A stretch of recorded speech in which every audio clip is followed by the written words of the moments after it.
Hello, everyone, and welcome to our interview.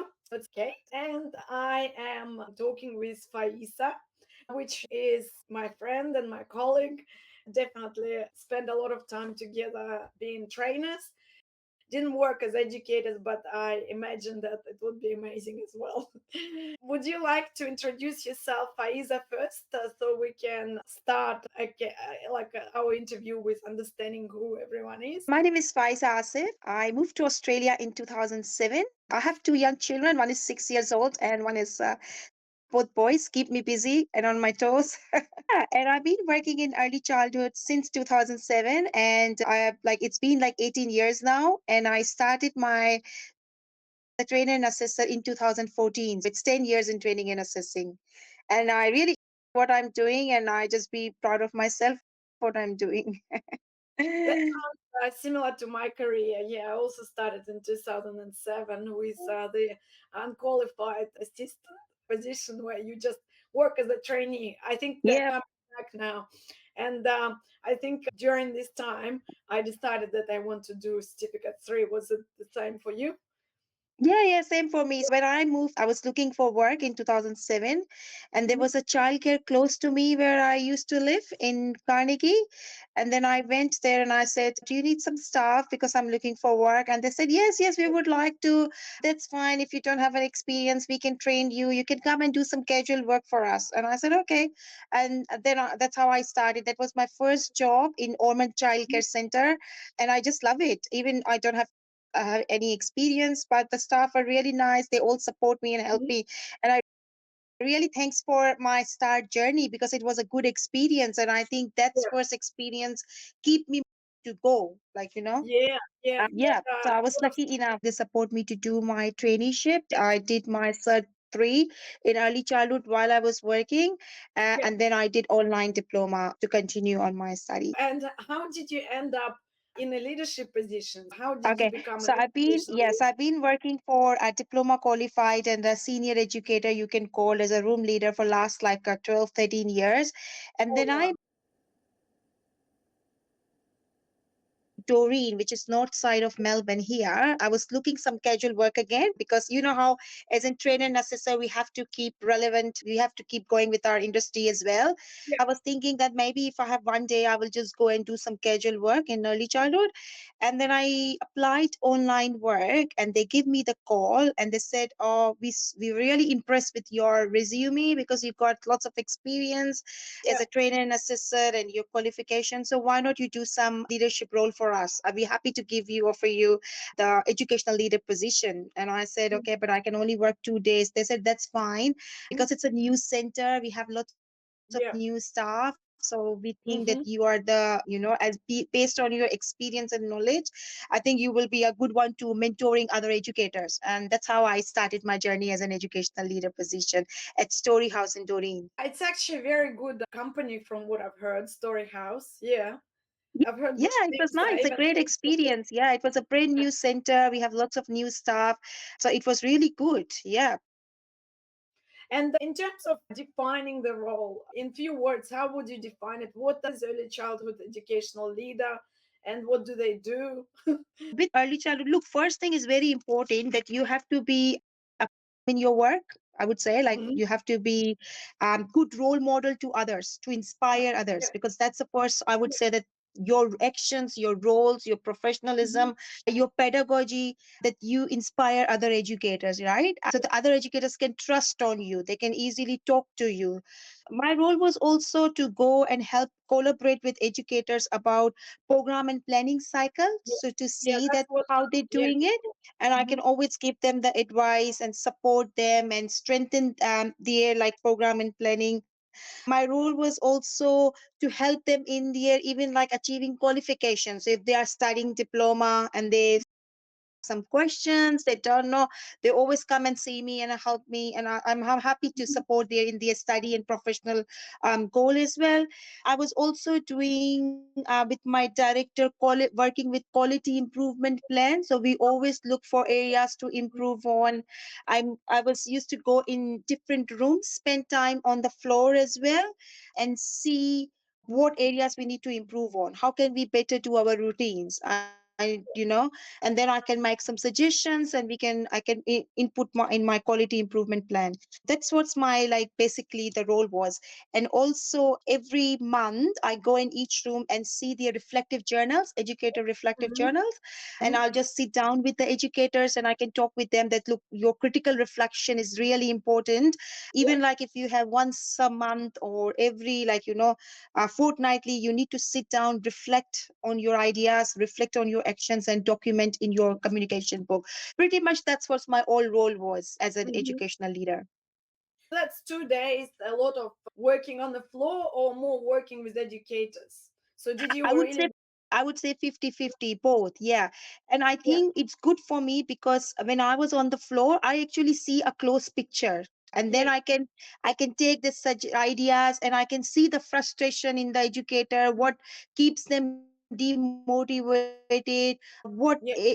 educators are good at, what the areas they need to improve on. So I think it was good for me to being on the floor as well, and then work with Mhm. my leadership people as well. I see. So it could be a full-time position, could be part-time position, or could be Yeah. on or off the floor. So from what I see, based on the website Hora, it's 1,219 jobs in early childhood educational leadership in Melbourne only. Yeah. So you can imagine if you have, let's say, diploma of early childhood, that's probably a minimum requirement, right? And I think I'm a, most of the center prefers if you have a bachelor's of early childhood education. So for example, Good Start Learning Center, I think Good Start prefers that if you have a bachelor's qualification. But yeah. definitely you can do this role as a diploma qualified position as well, like qualification Yeah, as well. Yeah. I agree with you. If we look at the national quality framework, they do not really say what qualifications are Mm. minimum requirement for early childhood educational leader, but they do say that it should be adequate qualifications Yeah. in a way that it probably would be someone experienced. It could be someone even certificate three qualified educator, but who stayed in a center from the beginning and knows how to plan, I would say. That's a Yeah. requirement, not the formal qualifications, because you might Yeah. have a bachelor student who doesn't know how to work with this particular cohort of children or families. So it's all about experience and willingness to know educators and community, right? Yeah, that's true. Yeah. So And you have a good knowledge of like national quality framework, as well as you said, extensive experience in industry. Yeah. yeah, I agree. So it would be at least 5 years. So very similar to trainer job Yeah. requirements. You need to have some experience leading at least few educators, like a room, maybe training someone even informally, organizing some professional development. So Yeah. some, if you are not very experienced, I guess the leadership can support you, because it could be in training early childhood Yeah. educational Yeah. leader. And you never know that will be your professional like goal as well. Like, you always want to be educational leader so they can support you. Definitely. I'd recommend everyone who just starting the job or traineeship and you are thinking, oh, what's next? A lot of people don't know what's next after they completed their diploma. So that would be eventually a great position for anyone interested Mm. in working with community people and children. We talked about what does educational leader do in general, although I would say it would be different for big center and small center, right? What kind of center did you work in? How many rooms or children? Uh, Educational leader, you mean? My center was 117 children, so it was a huge big center. There yeah, were 7 rooms, and it was a brand new center which opened in 2019. But because the COVID hit, and then it will be like on and off for 2 years, and yeah. then it will like permanent start from 2022 ongoing. It was a Uh, big, huge center, yes.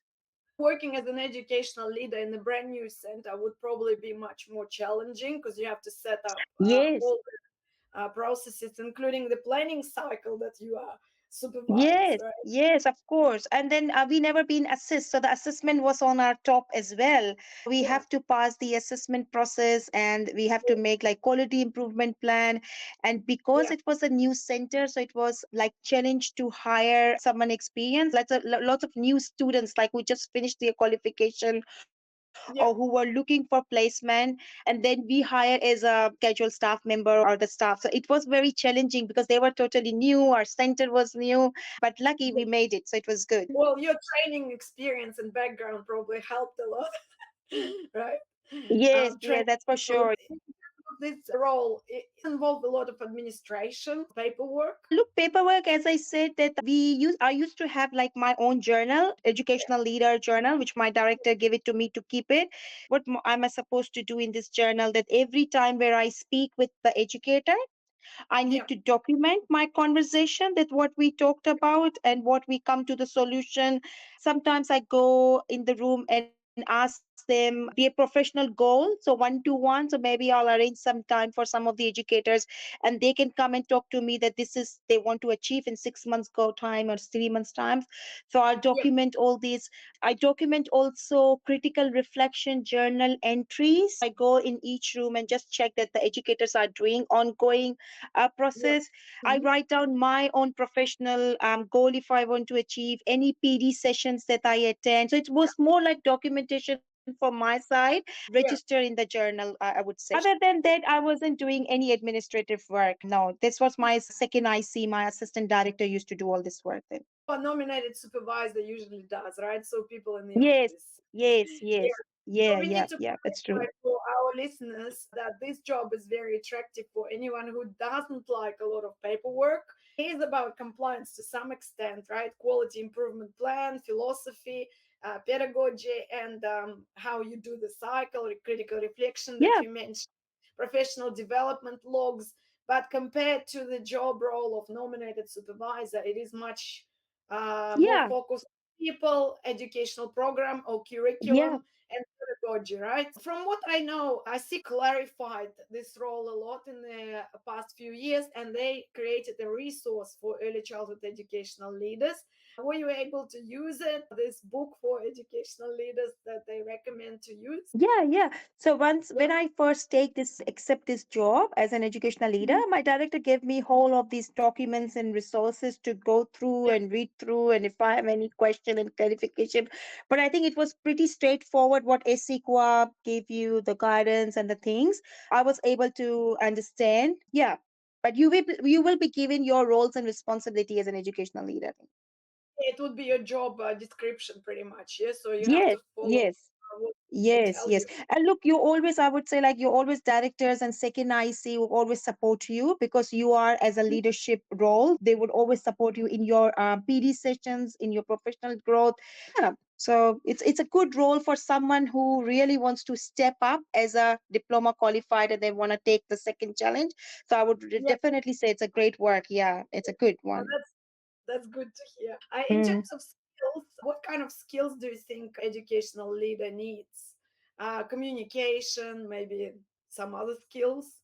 Yeah, definitely. I would say professionalism is the first one, and your role modeling, your effective communication techniques. Yeah, And you need to like show empathy, like and sympathy with other educator. You can feel them, what they are coming from, what their background, what their culture, what they've been through. I think that's acceptance is really important because you need to work together with them, right? You need to hold their hands and work together because at the end of the day, everybody goal is for the children's learning and development, right? We all that make sure that we meeting the child's best interest.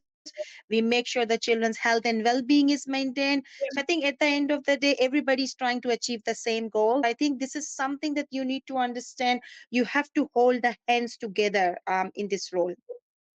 soft skills, basically, all the Yeah, communication. But yeah. I would say you also need to Yes, have yes, knowledge yes. skills. And the skills you need, that people can approachable, that people can easily come and talk to you. They don't have to think that, oh, am I like, can I talk to Faiza or not? Like you should be the way that people approachable, I would say that's a word. Yeah, you should be approachable all the time. People can come and trust you, they can talk to you, they can share their concerns easily. So we can describe it as open communication, or I would say happy predisposition. Yes, so that's just Yes, openness to anyone who would like to ask questions, which is very similar to yes. trainer's job, right? What do you think the key challenges of this position are? I can imagine that in such a big center, you needed to set your priorities straight with 2 days only, right? Challenges look sometimes like the practices of the staff who have like less experience or who Mhm. is not ready to change. Sometimes you have to keep reminding them, like, oh, look, that's how we supervise the children. Can you please go and Yeah, supervise that place? Or we need to yeah, maintain hygiene practices, or you haven't done any learning stories in the whole month. So I think it's a lots of reminders.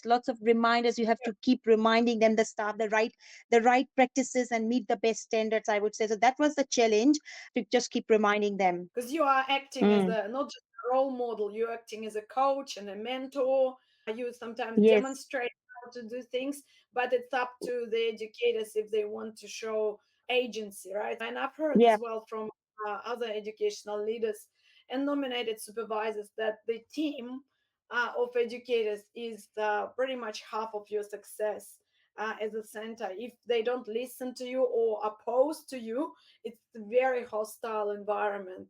For example, Yeah. I've been to a center here in Mornington area, and it's a beautiful center. You know, one of those community-based centers with a lot of space, great resources, but educators were old school, if you know what I mean. People who Yeah. Yeah. didn't want EYLF. They didn't want all this programming and planning cycle to be implemented. They wanted it to be easy and just babysitting, basically, right? And the Mm-hmm. new director struggled a lot with pretty much every single educator, and she told me in private that it was very difficult for her to be an educational leader when they did not trust her and she couldn't rely on them either.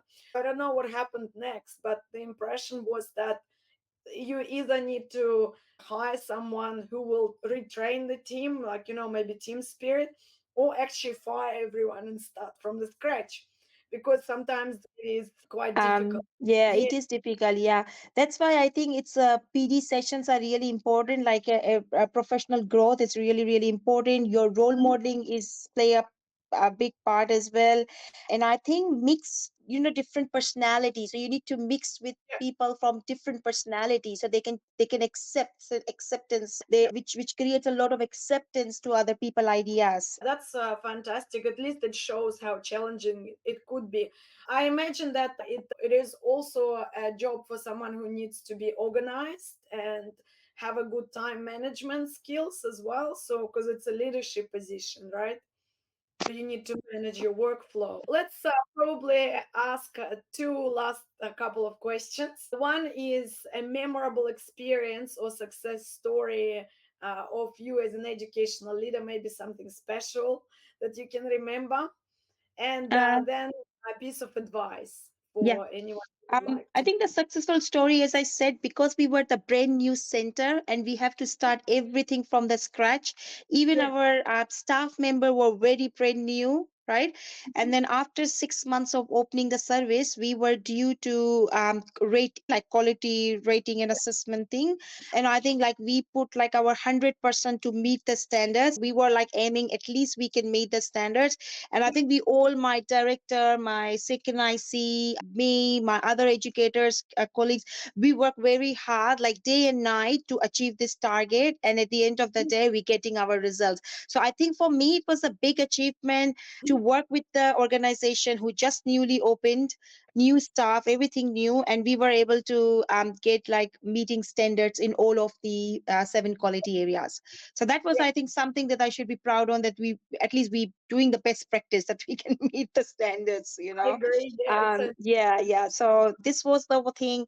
And then I think another one great success was like one of my colleagues start Diploma while she Mhm. was working, and I was always helping. She come and ask me the question. I can always ask, like, explaining, yeah, this is the question means, maybe you Yeah, can refer to this, you can refer to that. And she was able to finish the diploma qualification at the end of the year. That thing makes me that's happy when I yeah. see the other educators, as a professional growth, like they're making it.